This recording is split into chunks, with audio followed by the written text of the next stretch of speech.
It's time to sit back, relax, and listen to Conversations with Joan.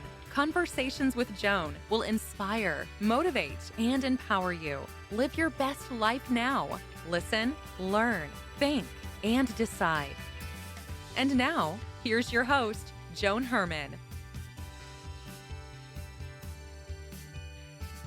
Welcome to Change Your Attitude, Change Your Life's Conversations with Joan. I'm Joan Herman. Thanks for tuning in. Conversations with Joan focuses on topics that are important to your life, from health and wellness to professional development to personal well-being. Change makers join me to share their insights, tips, and strategies so you can thrive and live your best life now. Thank you for taking time for yourself, and thank you for letting us be a part of your life. Now, let's start talking. Are emotional wounds from your past keeping you from the life you desire? According to today's guest, Tamala Floyd, no matter what you've experienced, healing, growth, and transformation are possible. Tamala is a psychotherapist and consultant. She's the author of the book, Listening When Parts Speak, a practical guide to healing with internal family systems therapy and ancestor wisdom.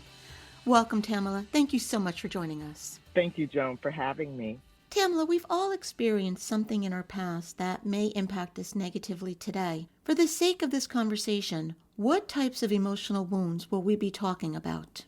Well, it is quite vast. I mostly focus on the trauma that folks have experienced in childhood.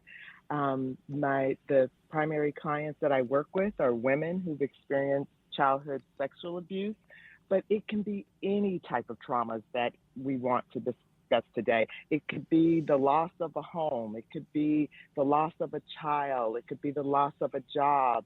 It could be the loneliness of not being in relationship.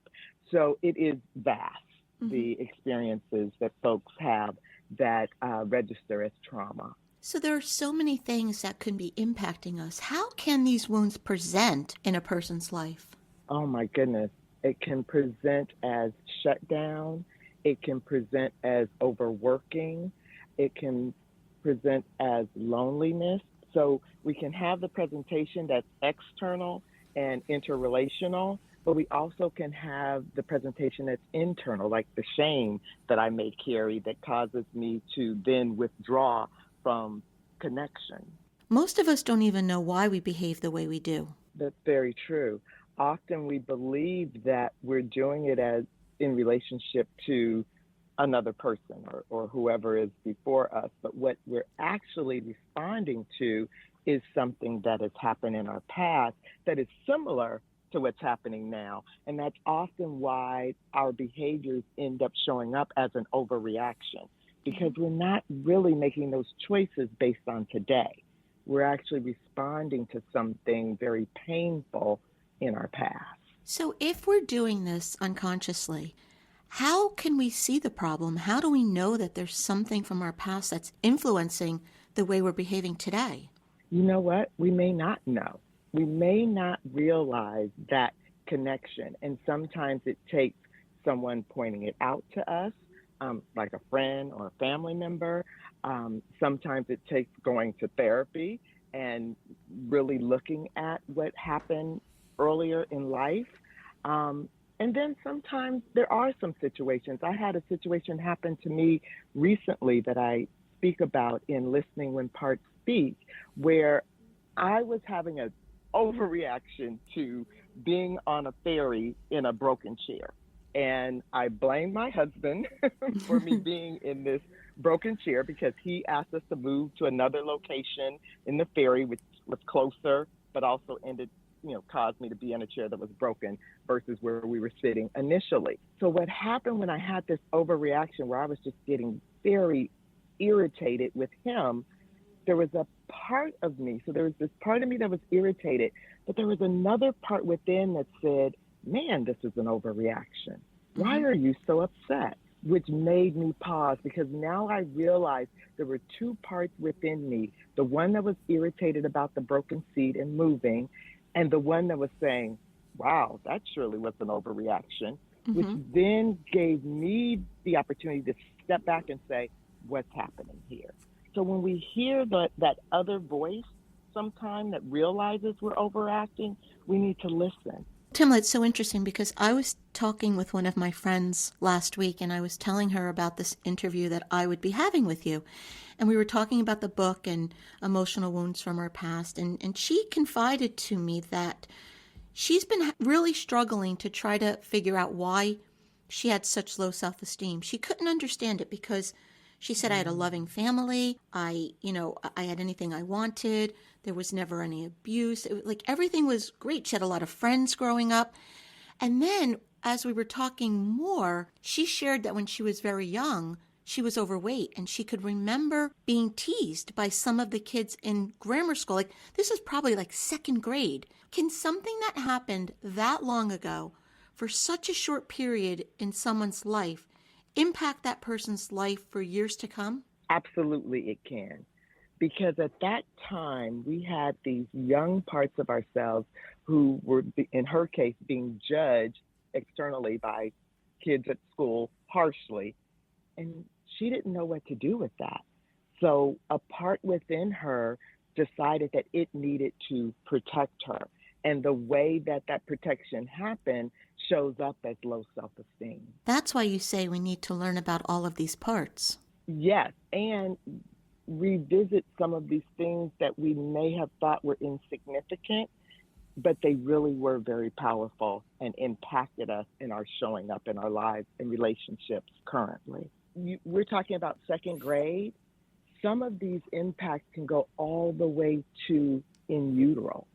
You know, how mom was treated, what stresses she was under. So there are clients that I sit with and we find that the part of them that was impacted could have been impacted that far back. So when you made the comment about second grade, that's pretty far back.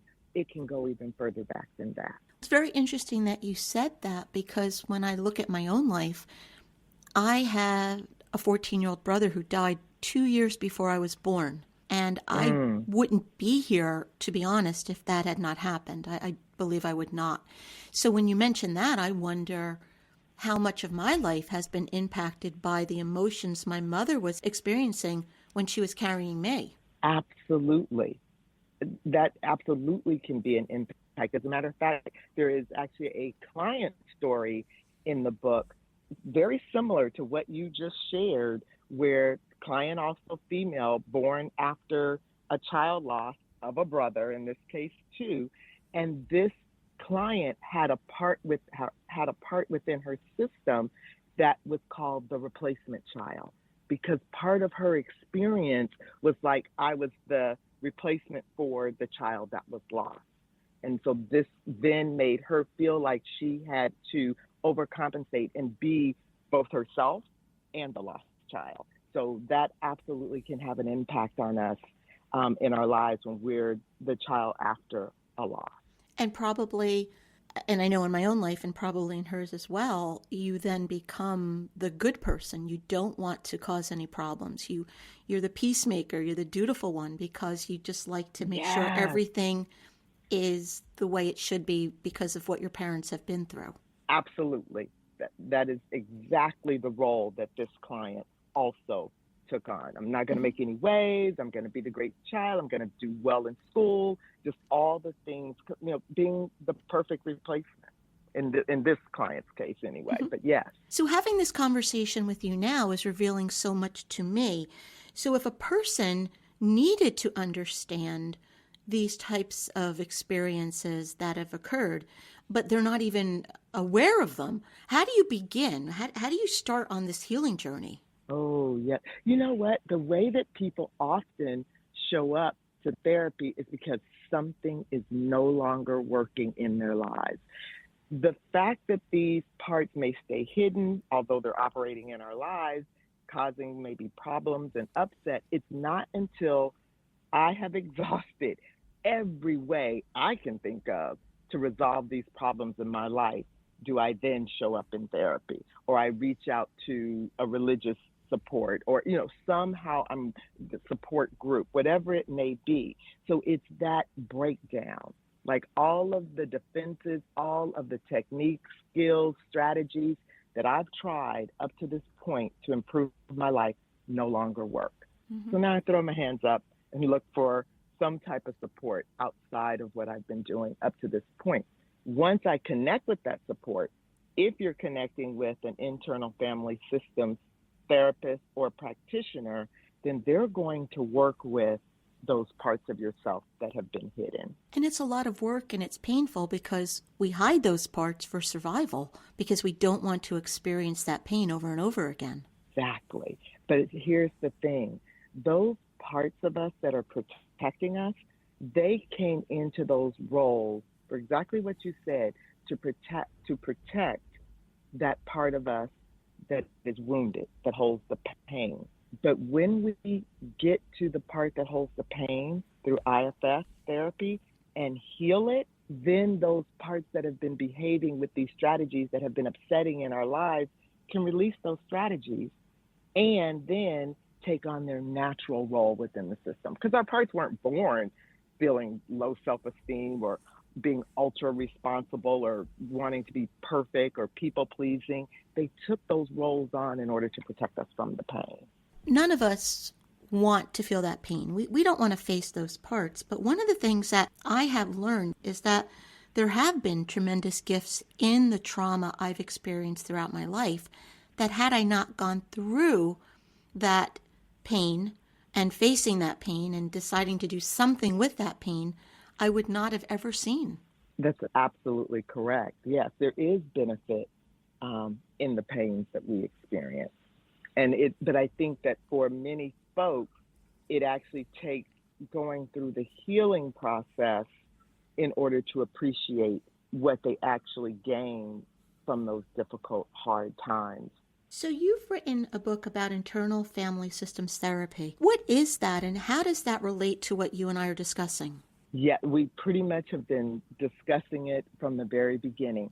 So internal family systems therapy shifted the psychological world from seeing the human mind as one, like we are one person, one whole, into looking at us as sub-personalities, which at one point was really seen as abnormal. We think about multiple personalities and things like that. But what we found, or what Dr. Richard Schwartz found, is that we actually are a combination or compilation of sub-personalities that I have been referring to here as parts, and that these personalities take on the burden of protecting us once we have been wounded through mistreatment or trauma or lack of attachment, various wounds in childhood.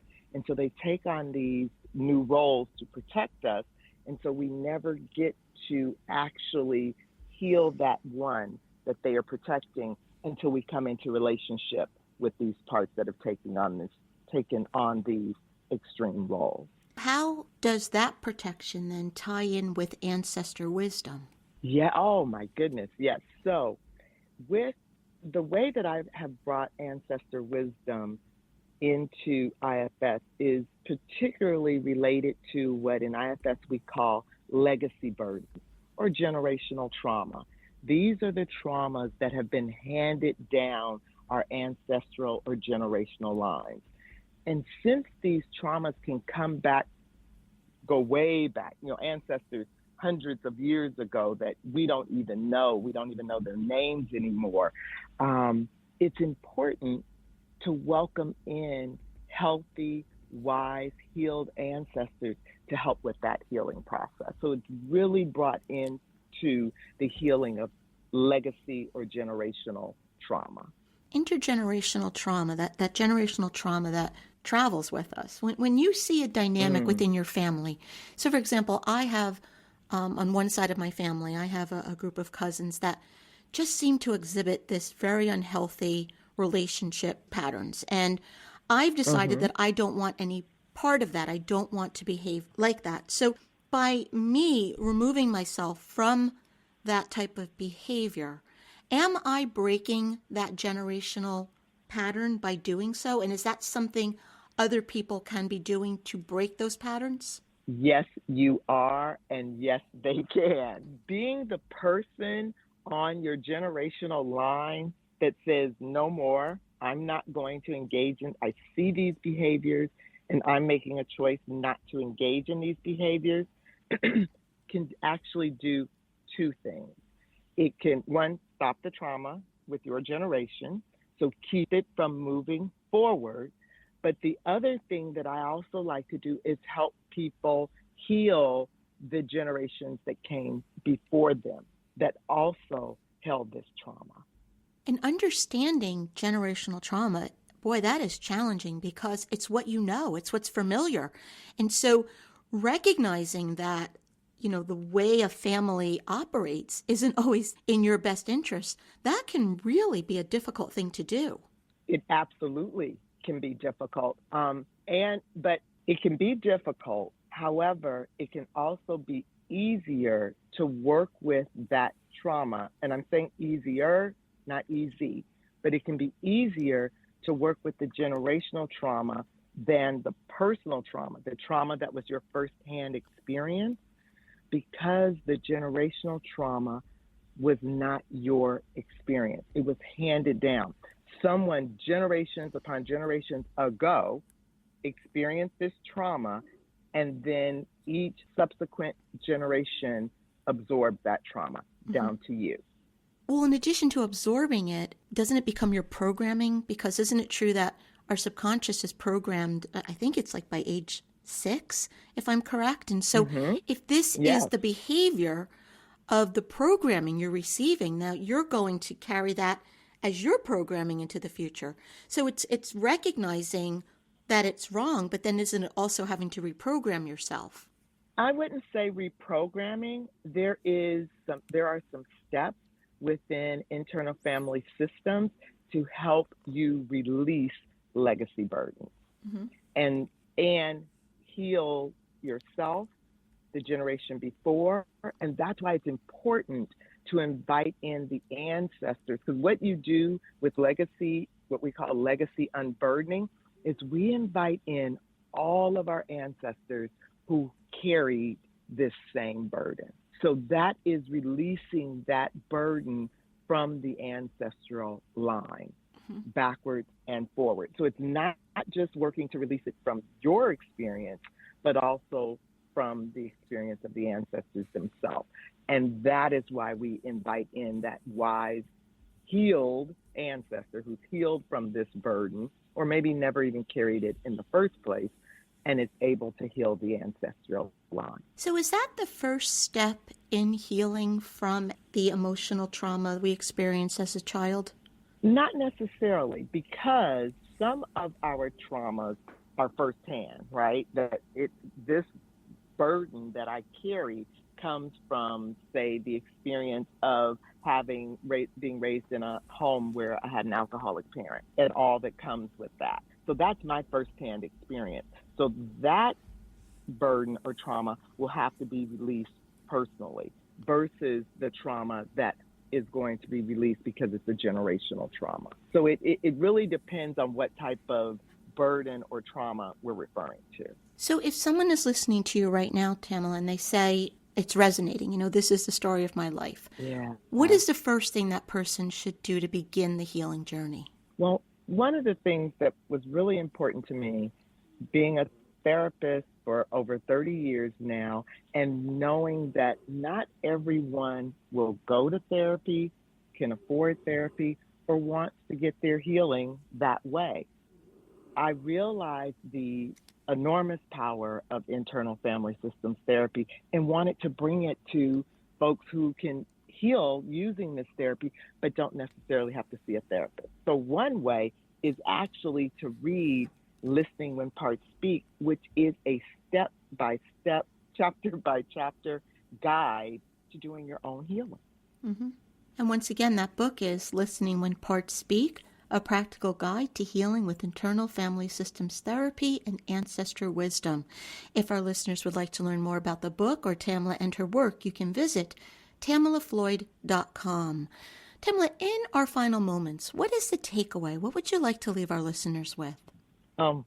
What I'd like to leave your listeners with, even with what I've shared today resonating with them, I want them to know that they have everything they need within to heal. They are not damaged, they are not broken, they are whole, and there is a step-by-step guide to healing themselves. Tamala, thank you so much for joining us. Thank you for having me, Joan. I've enjoyed our time together. Thank you for joining us. I hope you found the show informative. At Change Your Attitude, Change Your Life, we believe that knowledge is power. Take what you've learned, apply it, and live your best life now. Remember that the information provided is the opinion of our guest and should never replace the advice of a professional who knows your personal situation. If you'd like more information, visit our website, CYACYL.com. That stands for Change Your Attitude, Change Your Life. While on the site, listen to past shows on demand, read our digital articles, and be sure to subscribe to our mailing list. Until next time, this is Joan Herman. Thanks for tuning in.